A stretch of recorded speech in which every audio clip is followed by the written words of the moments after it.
use them a little bit extra, which is probably part of the reason why you're seeing them not really be as effective, given the circumstances right in this short period of time in this short season. But you're absolutely right. He's going to get at least the start of next season. The Yankees aren't the kind of team to really make wholesale changes right in the middle of the season. The most you've seen is Cashman kind of sell maybe 2 or 3 times over the course of the past 10 years. They did it, coming off the 2012 ALCS run when they were not really great in that 2013-14 period. And then you saw it in 2016 when they signed guys like Carlos Beltran in the offseason as quick stopgap solutions. They ended up selling off in 2016. And in 2017, the second half is when they really started breaking out with this core group of guys that they have now. So you're 100% right. Boone's going to get at least the start of next season. If things are still haywire, I would say by the middle of June, late June, early July next season, I wouldn't say Cashman at that point is going to go. He'd probably get fired or let go in the offseason. But it's very possible that you could see something that the Yankees don't do often, which is make an in-season managerial change, right? So, again, I'm not going to blame Boone entirely. I do think he has made mistakes this season, and I think you're starting to see some of the cracks in his foundation. But he's going to get next season. I'm going to throw this whole thing out the window. 2010 is just entirely messed up. 2010? Wow, Joe's living in the past here. 2020, I'm sorry. Yeah, 2020 is just it's been an upside down year. Black is white, hot is cold. Everything is crazy. Left is right. So we'll see what happens going into next season. This year, I'm willing to throw away. But you guys, who would be a good manager for the Yankees? Don't even say it. Joe Girardi. I knew you were going to say that. I knew it. Joe's got his Phillies turned around. They're going to go into the playoffs despite his team's best effort on Sunday. They still won. They beat the Mets, even though the Mets should have won that game. And they came back from 6-0 down. Joe is chomping at them to talk about his Mets here. The positives are Jacob deGrom. He's in contention for the Cy Young, right, Joe? You can tell him well who else is in contention right now. You also got Seth Lugo. But when is he never not? Seth Lugo, a Hall of Famer, Jacob deGrom, by the way. Seth Lugo has pretty much made it known finally that he's a top 5 starting pitcher in the game as well because he's finally starting here. So you got those two guys. If the Mets could somehow sneak into the playoffs, the Dodgers are not going to be happy about that, having to face deGrom and Lugo 2 times in a short series. So that's something to keep an eye on. The offense has turned around. Alonso's mashing home runs. McNeil's getting hits. Nimmo's got a crazy on-base percentage. Dom Smith's leading the league in doubles. And Mike Conforto, Joe, second in the league in hitting, in average. So that's good. A lot of positives there. Now the negatives. The negatives are that Luis Rojas, he's having some issues. Brody did a good job putting the depth together. And the bullpen is just atrocious. And I just don't know what's going on there. On paper, this is one of the better teams in the National League. They're on the outside looking in. They're 12th seed right now, but they're only 2 games back.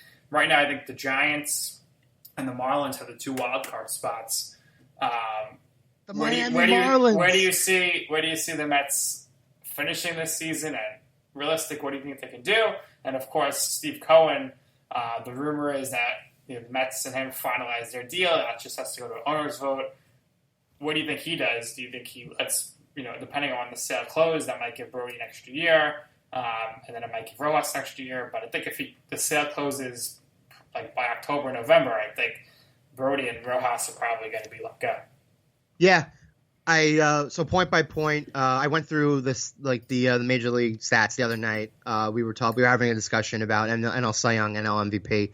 Obviously, deGrom's he'll finish top 3 in Cy Young every year until he's out of his prime, and he may still be a great pitcher, and he's 40 years old. He's that kind of guy. The Mets lineup is absolutely not the problem. Again, you have 3-4 top guys who are among the league leaders in the top 20, 25-ish in their respective categories. That's not an issue. Both teams are basically having the same issues right now. It's the getting to the end of the game. A lot of bullpen issues. When do the Mets not have bullpen issues? This has been a problem consistently for, seemingly forever now. And the truth of the matter is the best thing about Cohen is that he's got enough money to throw stupid money to fix the bullpen. So one of it's not really so much an unwritten way of doing things, among baseball fans, but a lot of fans in particular, they just don't ever see there's no reason to throw money at the bullpen because those types of pitchers are so volatile year to year, right? So you kind of have to get lucky a little bit and catch lightning in the bottle and be able to find a guy who maybe wasn't as effective elsewhere who could help you now. Obviously, the Edwin Diaz trade has not worked out, unfortunately. To me, that seems like a Sonny Gray type of situation where Diaz not working in New York. Once the Mets move on from him, he'll probably be a better pitcher elsewhere. Not that I don't think his stuff is bad at all. Every time I watch him, his fastball is always electric. He's got good movement on his pitches. For some reason, it just hasn't really worked out. So, so Colin will throw a lot of money at the problem. And you're right, Rohan may not get another year. This may have just been a short test run. And I think under the circumstances, given if the Mets wanted to go in another direction with their manager starting next season, I don't think that's really a terrible move for them. I think Cohen, just by having extra billions of dollars, and it's billions of dollars, if you were to put, I think, the 3 current top owners in baseball right now, if you were to take their net worths and put them together, that's the net worth, I think, of Cohen. So he's got a lot of money to throw at the Mets problems. And considering he's a Queens boy and he grew up a diehard Mets fan, anybody who saw his comments the last week regarding Tom Seaver, most Mets fans know that he's going to be the savior that this franchise really needs.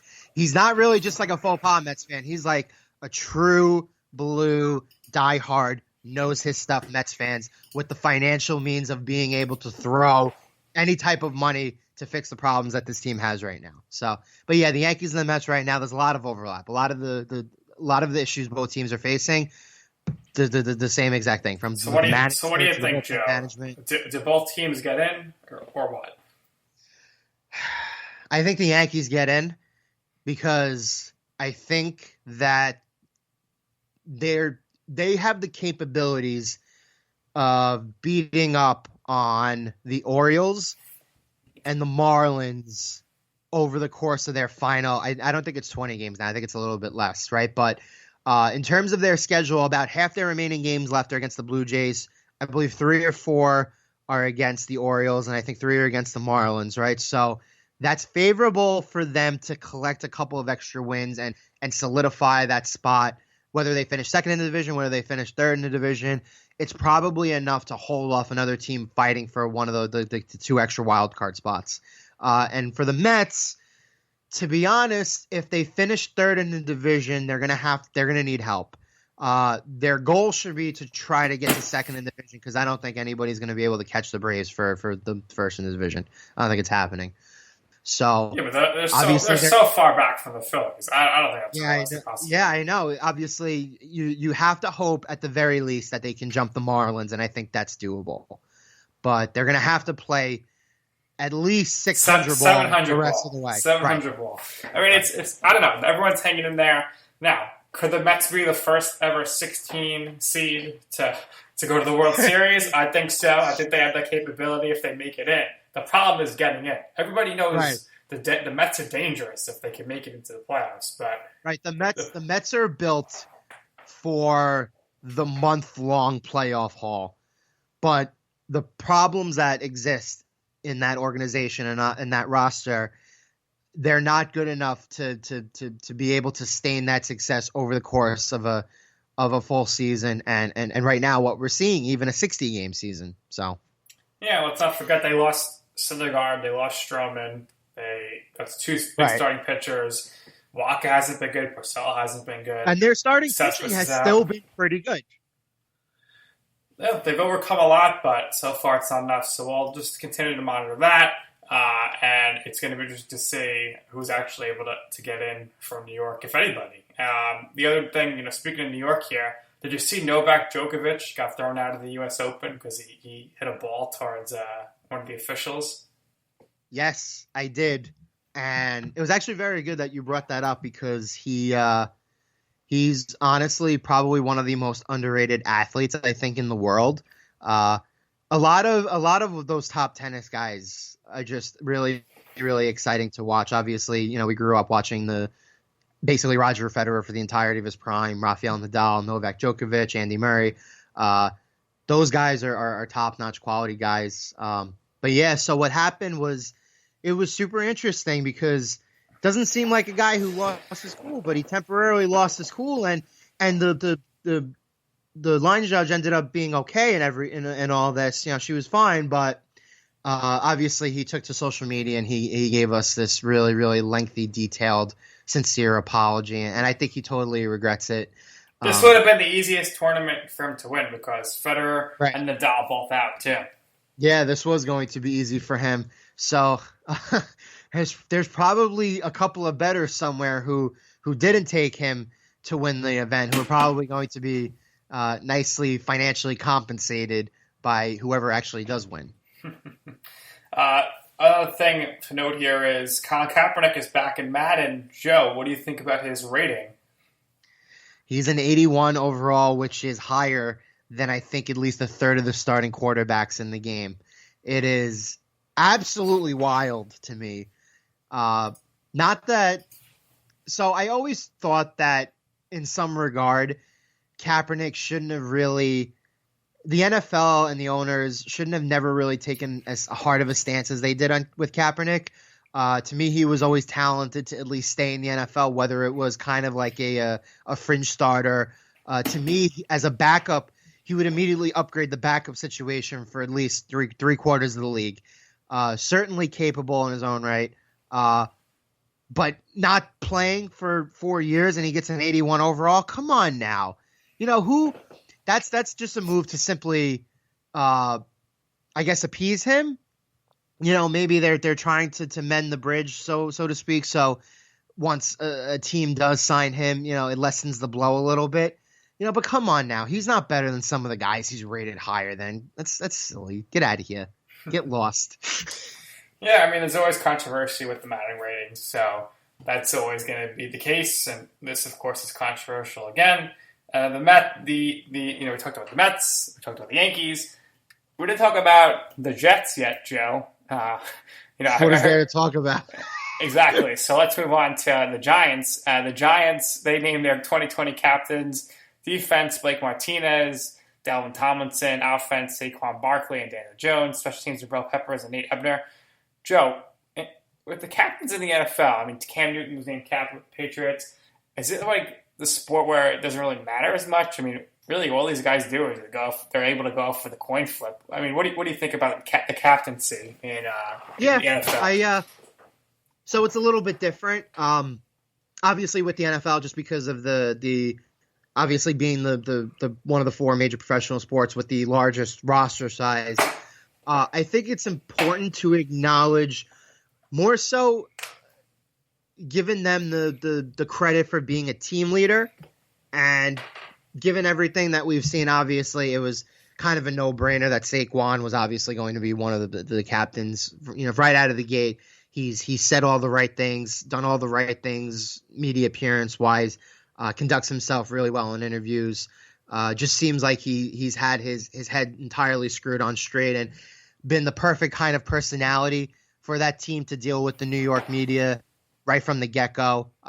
So in regards to using the second overall pick on him, a lot of Giants fans always knock the fact that they took a running back so high, but obviously he's a game-breaking talent. He's a game-breaking leader. To me, that was a no-brainer. A lot of people are very, very high on Daniel Jones in regard to being a team leader in the locker room, so that was a no-brainer too. And it was nice to get some recognition for Blake Martinez because I think that's going to be a super underrated move for the Giants. Because I think that if he plays up to his capabilities, he has the ability to really make an improvement and make